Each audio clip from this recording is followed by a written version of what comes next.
అనారోగ్యంతో ఉన్న కొడుకు భారంగా మారాడని భావించిన ఓ తండ్రి దారుణానికి పాల్పడ్డాడు. 3 ఏళ్ల కొడుకును కిరాతకంగా హతమార్చాడు. కొడుకు శవాన్ని మూసీ నదిలో పడేశాడు. తన కొడుకు కనిపించడం లేదంటూ పోలీసులకు ఫిర్యాదు చేసి వారిని తప్పుదోవ పట్టించారు. పోలీసులు తమదైన శైలిలో విచారణ చేయడంతో అసలు విషయం బయటపడింది. తండ్రే కాలయముడు అయి కొడుకును చంపినట్లు నిర్ధారించిన పోలీసులు నిందితుడిని అదుపులోకి తీసుకున్నారు.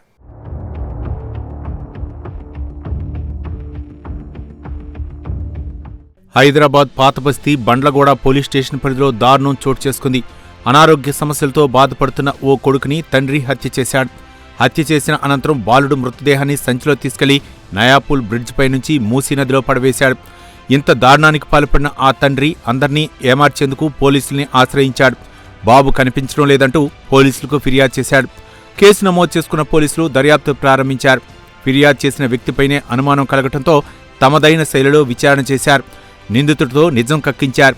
తన కొడుకును తానే చంపారని తండ్రి మహమ్మద్ అక్బర్ ఒప్పుకున్నాడు.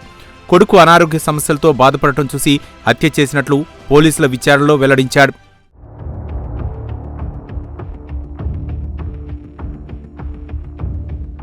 అక్బర్ ఇచ్చిన సమాచారంతో పోలీసు యంత్రాంగం కదిలింది. బండ్లగూడ పోలీసులు రంగంలోకి దిగారు. బాలుడి శవాన్ని వెతికితీసేందుకు మూసీ నదిలో గాలింపు చర్యలు మొదలుపెట్టారు. పోలీసులకు హైడ్రా అధికారులు సహకరిస్తున్నారు. వారితో పాటు ఎన్డీఆర్ఎఫ్ బృందాలు కూడా రంగంలోకి దిగాయి. బాలుడి శవం కోసం గాలింపు చర్యలు ముమ్మరం చేశారు.